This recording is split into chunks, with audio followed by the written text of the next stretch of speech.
দেশে বাড়ছে করোনা সংক্রমণ, তবে নতুন দুটি ধরন নিয়ে কিছুটা শঙ্কার কথা বলছেন বিশেষজ্ঞরা।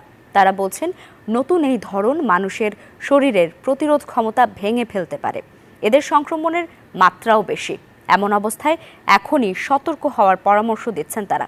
বলছেন, বিদেশ ভ্রমণের ক্ষেত্রে থাকতে হবে বাড়তি সতর্ক, মানতে হবে স্বাস্থ্যবিধি। মাজহারুল ইসলামের রিপোর্ট।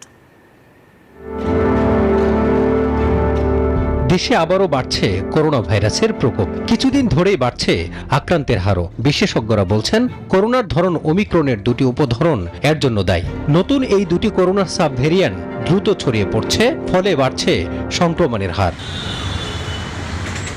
দেশে গেল মে মাস থেকে বাড়ছে করোনার পরিস্থিতি। সতর্কতা হিসেবে জনসমাগমে মাস্ক পরার অনুরোধ জানিয়েছে স্বাস্থ্য ও পরিবার কল্যাণ মন্ত্রণালয়।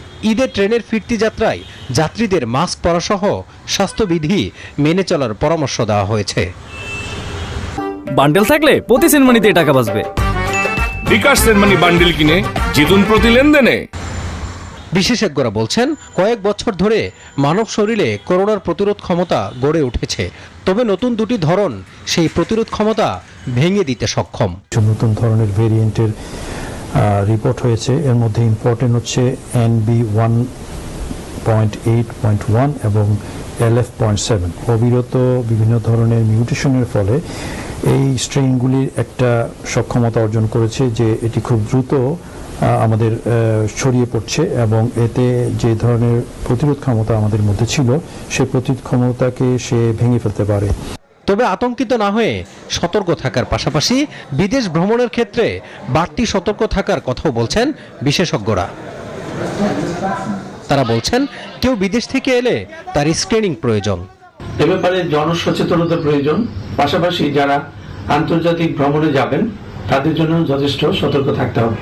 যখন তারা দেশে ফিরে আসবেন, পয়েন্ট অফ এন্ট্রিগুলোতে তাদের স্ক্রিনিং প্রয়োজন। 2020 সালের 8 মার্চ দেশে প্রথম করোনা শনাক্ত হয়, যাতে আক্রান্ত হয় 20 লাখের অধিক মানুষ, মৃত্যু হয় 30,000-এর বেশি মানুষের।